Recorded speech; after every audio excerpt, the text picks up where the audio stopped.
fenolik olgunluğa da ulaşmış. Peki fenolik olgunluk ne? Bu 19.7 gelecek. Sakar göster parmağını. Ah, ne oldu? Şaka yaptın. Aa! İşte bu kabarcıklar mayaların şekeri yiyip şu anda serbest süzülmeyle şarap akıyor. Selam herkese. Bugün 19 Eylül sabah saat 8. Cabernet Sauvignon hasatı için kalktık erkenden. Aslında çok erken sayılmaz ama havalar biraz soğuduğu için daha da erken kalkma ihtiyacı duymadık. Hadi madem. Hangi sıraydı? Şaka. Hadi bil bakalım hangi sıra. Üzüm olan sıra. Ha.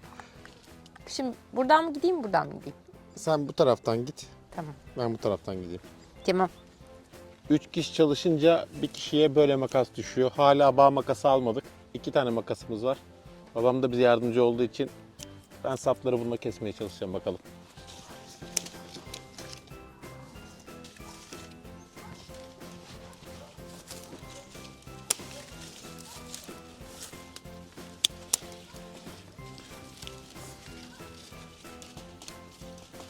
Bebeğim makas kesmiyor.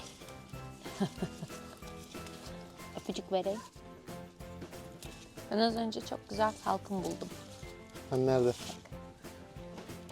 Oo çok iyi. Ama daha iyilerini bulacağız onun bence. 2 dakika onun pabucunu dama atarsın. Eline dikkat et. Evet birbirimizi kesmeyelim ha. Evet, ben bu tarafa doğru kayıyorum.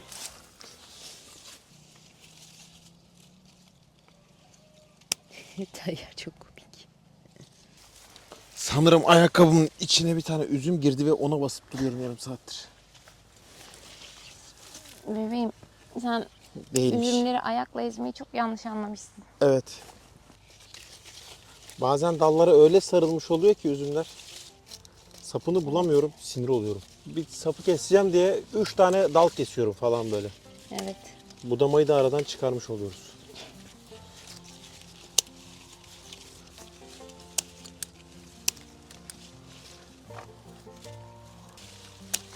O tarafa düşürdüm. Pardon. Makası verir misin?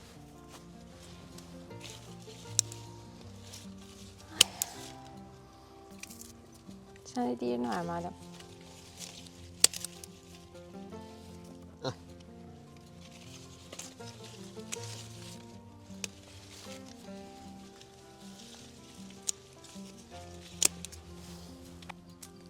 Okay. Çekirdekler kahverengi. Yani. Fenolik olgunluğa da ulaşmış. Peki fenolik olgunluk ne? Ne demek? İnsanın kendi kendine yakışanı giymesi demek. Fenolik olgunluk. Elimizdeki kasalar doldu. Bir yandan patlatma işine başlayacağız. Kasa boşaltacağız. Bir yandan da boşalttığımız kasalara emel hasada devam edecek. İki tarafı da bekletmemiş olacağız dolayısıyla. Şimdi bana kasa toplama işi düştü. Onları toplayacağım. 4. Şimdi tartmaya başlayacağız. Her tarttığımızın içine bir tane kağıt koyacağız ki daha sonra patlatma yaptığımızda bir bidona kaç kilogram üzüm koyduğumuzu bilelim. Ona göre mayasını atacağız. Bu 19.7 gelecek. Kaç? 22. Patlatmaya başlayalım. Ben fıçı getireyim. Bu arada ver bakalım onu. Sakar. Göster parmağını. Evet. Yeni kasap parmağını kesti ilk hasadında. Birazcık kıtlattım. Acemi kasap. Birazcık kıtlattım. Hadi bakalım. Artık o zaman sen toplayamıyorsun. Biz hem toplayacağız. Yani toplarım aslında da. Bilmiyorum. Sonra Sen bilirsin. elimi çok yıkamam gerekecek. Ben ne yapacağım? Ya bizi çekeceğim bir şey yapacağım falan. Al. Tamam.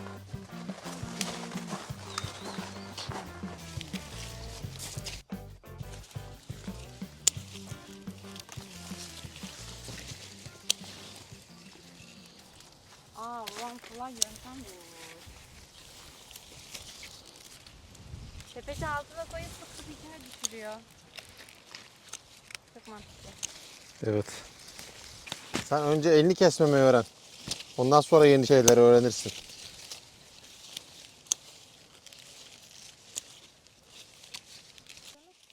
Ah yok. Ay, Ne oldu? Şaka yaptın. Aa. Ay ya. Arkadaş bilmiyorsanız kesmeyin ya. Dur. Gitti mi ya da? Sen bak. Çok derin kesiyor diye. Ben şaka yapıyorsun sanmıştım. Evet Emel'i kandırıyorsun sen de. Sen çekim yapıyorsun ya, elim ayağım birbirine dolandı. Ya. Tabii, heyecanlandım. İşi bilmiyorum demiyorsunuz da. Allah'tan bir şey kalmadı, bağ bitti. Yoksa tek Evet. başıma hasat edecektim koca bağı. Evet. Makine manuel bir makine. Dişli makine bu şekilde. Buradan bunu döndürünce yukarıdaki o silindirler bunlar da dönüyor. Ve bunlar sapları bastırıyor. Salkımları bastırıyor. Araya girenler de atlıyor gidiyor.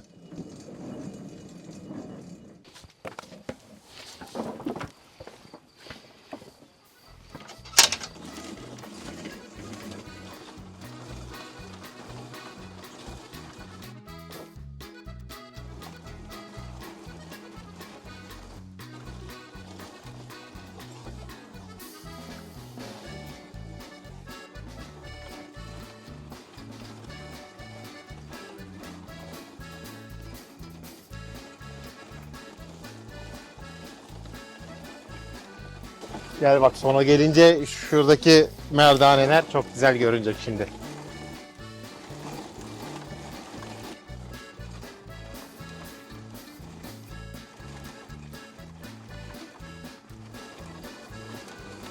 Son kasa geliyor.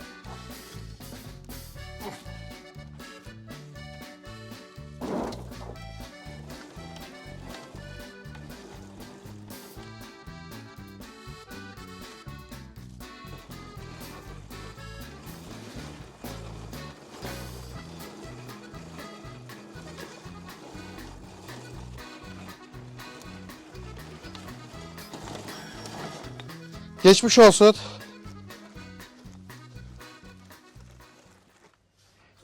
Toplamda 3 adet fıçıya koyduk. Tam ağzına kadar doldurmadık. Çünkü bu cibre yani posa fermentasyon başladıktan sonra üste doğru çıktığı için seviyesi biraz daha yükselecek. Şuralara kadar doldursaydık taşma ihtimali olurdu. Elimizde yeterince kova olduğu için 3'e böldük karıştırması daha kolay olsun diye.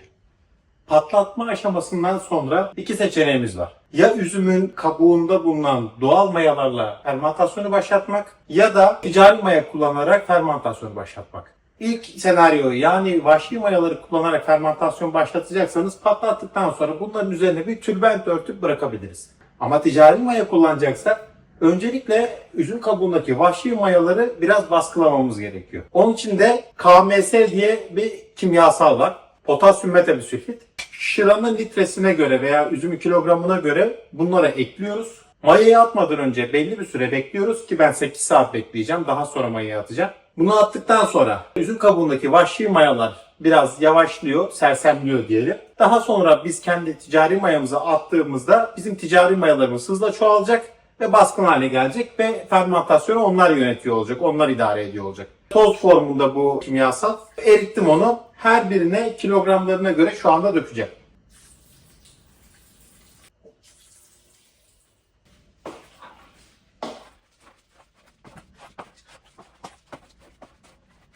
Üstlerini şu şekilde tülbentle kapatıyoruz. Kapakla kapatmıyoruz. Ve biz potasyum metabisülfit kullandığımız için 8 saat sonra mayaya atacağız. 8 saat sonra görüşürüz. Şimdi şarabın potansiyel alkolünü hesaplamak için başlangıçtaki şeker miktarını ölçmemiz gerekiyor. Onun için de hidrometre kullanacağız. Bir miktar örnek alıyorum. Onu hidrometre ile ölçeceğim. Daha sonrasında da fermentasyon bittikten sonra bir ölçüm alacağım. Başlangıçtaki şeker oranından bitişteki şeker oranını da bilirsek eğer şarabın alkol oranını hesaplayabiliyoruz. 1098 civarı bir şeker var ortalama. Bu da yaklaşık 13,5-14 arası bir alkol olacak diye tahmin ediyorum. Tabii son bitiş şekerini de ölçeceğiz. Çünkü düşeceğini düşündüğüm şeker miktarına düşmez, arada bir yerde kalırsa biraz tatlı ve alkolü biraz daha az bir şarabımız olacak. Öyle bir şey elde edeceğiz. Mayayı hazırladık. Şu anda fıçılara ekliyorum.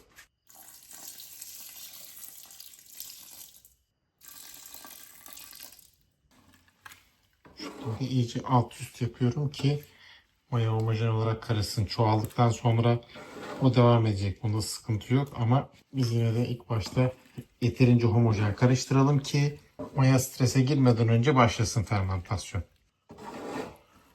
Bugün üzümleri patlatıp fıçıya alışımızın 5. günü. Günde 2 veya 3 kez yukarıya doğru çıkan kabukları karıştırıyoruz bir tahta yardımıyla. Şimdi yine hepsini karıştıracağız. Ne demek istiyorum? Daha iyi anlayacaksınız. Üzüm kabukları bu şekilde yukarıya doğru çıkıyor. Neden yukarıya doğru çıkıyor? Şıranın içindeki, yani üzüm suyun içindeki şekeri mayalar yiyince ısı ve karbondioksit ve alkol açığa çıkarıyorlar. Bu karbondioksit de yukarıya doğru çıkarken üzüm posalarını da yukarıya doğru kaldırıyor. Biz de bunları günde 2-3 kere karıştırıyoruz. Yukarıda birikmemesi gerekiyor. Sıvının içine doğru girsin, hem şaraba tanen versin hem de yukarıda sürekli kalırsa, karıştırmazsak küflenme durumu olmasın diye. Şimdi gelin bakın, karıştıracağım. O çıkan karbondioksitleri, kabarcıkları göreceğiz.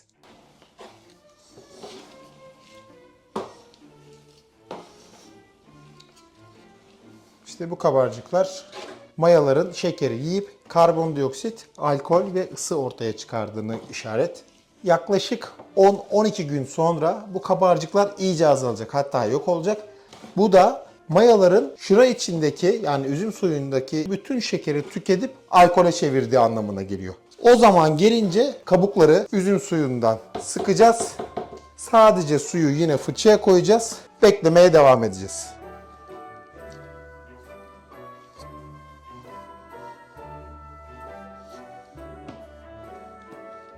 2-3 gün sonra bir gravite, yani şeker yoğunluğu ölçümü yapıp şekerin ne kadar kaldığını görürüz ve bir de tadım yaparız. Bakalım tadı nasıl, yoğunluğu, tanen geçişi nasıl üzüm kabuklarından şaraba, şıraya. Bunu günde 2-3 defa yapıyoruz dediğim gibi. Bugün Cabernet Sauvignon'un 11. günü. Bu bizim ikinci gravite ölçümüz. Şu anda şöyle bir bakıyorum. 1004. 11. gündeyiz. 13-14 gün kadar bu şekilde cibre ile birlikte bekleyecek. İçindeki şeker oranının bitmesini istiyoruz. Bu da ortalama 996 graviteye falan denk geliyor. 994, 996 civarı. 3-0 olan yer 1000. Bıraktık. 1004 şu anda. 12. günden herkese merhaba. Cibre'de şarabımızın yeterince kaldığını düşünüyoruz. Ölçümlerimizi yaptık. Şu anda biraz sonra son ölçümümüzü bir daha yapacağız. Tadına bakıp gravitesini ölçünce 12. günde sıkmaya karar verdik. Şu anda pres makinamızı masanın üzerine aldık. Aşağıda bir tane fıçımız var. Kabuklu bu şarabı buraya dökeceğiz, presleyeceğiz ve fıçıya aktaracağız. Ama ondan önce ekipmanlarımızın temizliğini yapmamız gerekiyor. Şu şekilde gıdaya uyumlu bir dezenfektanımız var. Hem fıçının içini hem de şarabın, şıranın değecek olduğu yüzeyleri, şu delikli silindiri falan hepsini dezenfekte edeceğiz. Bu kabuklu şarabı direkt bunun içine dökmeyeceğiz. Ondan önce bu fileyi bunun içine oturtacağız. İnce tortuları da bu süzebiliyor. O yüzden bu da dezenfekte olacak. Biraz çalkalayacağız. Fıçının her yerine temas etmesi gerekiyor bu dezenfektan. Bu direkt bunun içine sığdığı için içine oturtup temizliyorum. Bunu da aynı şekilde içine koyacağım. Şimdi arkadaşlar şöyle bir şey söyleyeyim. Bu videoda şarabı benim nasıl yaptığımı anlatıyorum. Ama yanlışlarım olabilir. Bütün şarap yapımı sürecinde. Dezenfekte işlemi dahil. Bunlarla ilgili sizce yanlış olduğunu düşündüğünüz noktalar varsa lütfen bunları yorumlara yazın. Son gravite 994-996 arası bir şey olacak. Ama yine de presten sonra son bir tadına bakmak hem de graviteden emin olmak için gravite ölçümünü de yapacağız. Biraz presleme başladıktan sonra şu bardağı alacağım. Ölçüm için ekleyeceğim. Kalanını da tadımla yapacağım.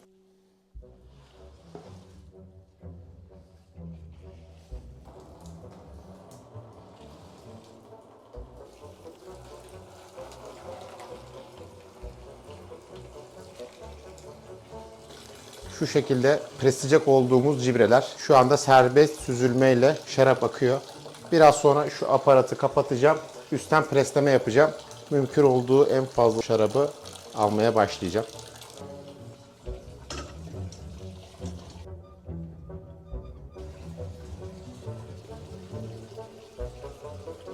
Bu 18 litrelik bir pres. Şu alanı 18 litre. Ya hani evde yapıyoruz diyorsun, amatör diyorsun ama bu nasıl bir amatörlük diyorsanız ilk 1-2 sene üzümümüzü bu şırayı cibreden ayırmak için bayağı bildiğimiz tülbentleri kullanıp poşet şekli, bohça şeklinde yapıp sıkarak yapmıştık. Bir süre sonra o şey yapıyor, sıkıyor. O yüzden harcamalarımızdan bir yerden biraz kısıp bu şekilde bize çok yardımcı olacak aletler almaya karar verdik. Birisi bu, birisi de üzüm patlatma makinesi, zaten saplarından ayırıp üzümleri patlatan makine. İkisi çok kolaylaştırıyor işi. Yani çok kolaylaştırıyor. Yani günler kazandırıyor size. İlk başta siz de işte tülbente sıkmakla başlarsınız. Üzümleri elle ayıklarsınız. Baktınız bu hobi hoşunuza gitti ve yaptığınız şarapları içmeyi de seviyorsunuz. Güzel şaraplar yapmaya başladınız. O zaman siz de bu şekilde makineler almayı düşünebilirsiniz. Ama ilk başta 1-2 sene elle sıkıp taneleri tek tek ayırıp tek tek patlatabilirsiniz. Presleme işi bitti. Bunları geri açıyoruz. Ve posamızı çıkarmak üzere makineden alıyoruz. Bunu atacağım, geleceğim. Sonra bütün cibreli şarap bitene kadar bu işleme devam edeceğiz. Ben bu işlemi hızlıca yapayım. Sonuna geldiğimizde kaç kilo üzümden ne kadar şarap çıktı tekrar konuşacağız. Bir saniye gitmeden birlikte bir ölçüm yapalım ve tadım testinin sonuçlarını, yani ben nasıl hissediyorum, ne düşünüyorum, onları sizinle paylaşayım. Sonra sonunda görüşeceğiz. Evet, derinden o kabarnetteki o tanenin keskinliğini kokusundan bile alıyorum. Keskin gövdeli bir şarap.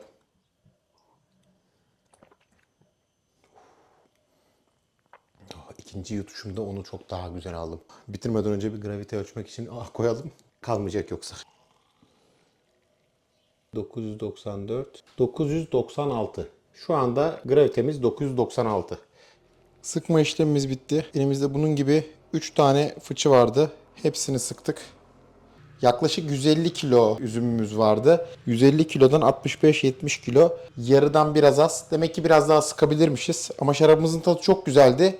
O yüzden çok fazla sıkmayı tercih etmedim. Şimdi fermentasyonda ikinci aşamaya geçiyoruz. Malolaktik fermentasyon, sessiz fermentasyon da deniyor buna. Bunların ikisine hava kilitlerini takacağız ve yaklaşık 2 ay kadar bu fıçılarda bunları bekleteceğiz. Malolaktik fermentasyonda ne oluyor? Malik asit bakteriler tarafından laktik asite çevriliyor. Yani şu anda şarabımız biraz keskin, sert bir şarap. Aslında yorgun bir şarap. Çok güçlü bir fermentasyondan geçti. Şarabın tadı biraz daha yumuşayacak. 2 ay sonra şaraplarımızı şişelemeye geçeceğiz. Şişeledikten sonra da bir süre daha o şekilde yatırız diye tahmin ediyorum, 1-2 ay. Geçen sene dayanamayıp Aralık ayında içmeye başlamıştık. Yani hasattan yaklaşık 3 ay sonra içmeye başlamıştık. Belki bu sene tadıma yine Aralık'ta başlarız. Ama asıl tüketmemiz Şubat, Mart, Nisan aylarına sarkacak diye düşünüyorum. Bekleyebilirsek.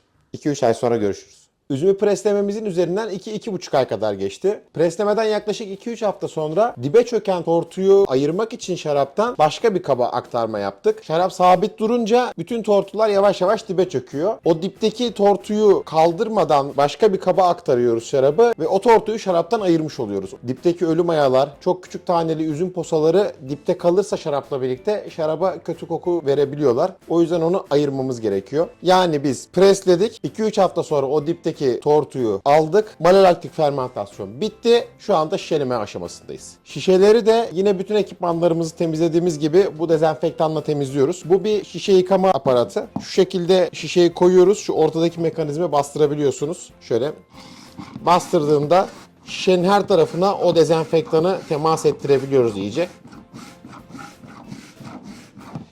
Şöyle.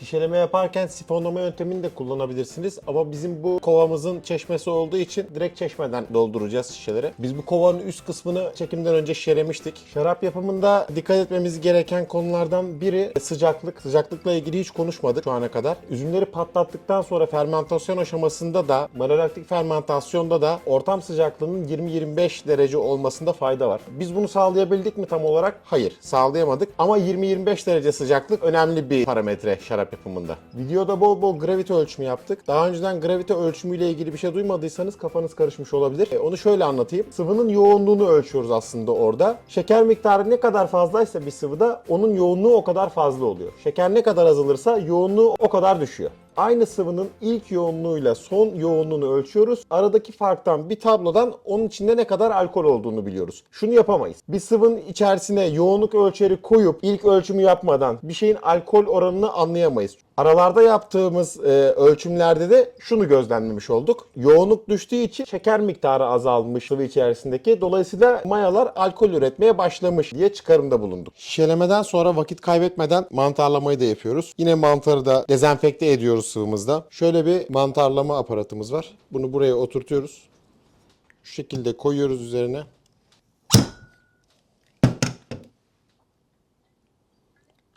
Mantarlandı. Bundan sonra mümkünse şaraplarınızı yatık şekilde muhafaza edin. Mantar kurumasın. Mantarlama yaptıktan sonra içmeye başlıyoruz. Ama şarabınız ne kadar uzun süre bu şekilde şişeli kalırsa tadı o kadar oturacaktır ve o kadar güzel olacaktır. Her aşamada olduğu gibi şişeleme öncesinde de bir tadımımızı yapıyoruz. Güzel. Biraz daha yumuşamış. Malolaktik fermentasyon öncesi ve sonrasındaki o keskinliğin azaldığını çok net hissedebiliyorsunuz. Bu 2-3 aylık süre sonunda. Bu videoda bağ bozumundan şişelemeye kadar olan süreçte bize eşlik ettiniz. Bizim için şarap yapımı keyifli bir süreç. Şarabınızı kendiniz yapmaya başladığınızda devam ettikçe daha iyi şaraplar yaptığınızı göreceksiniz. Buraya kadar izlediyseniz videoyu beğenmeyi ve bizi takip etmeyi unutmayın. Afiyet olsun.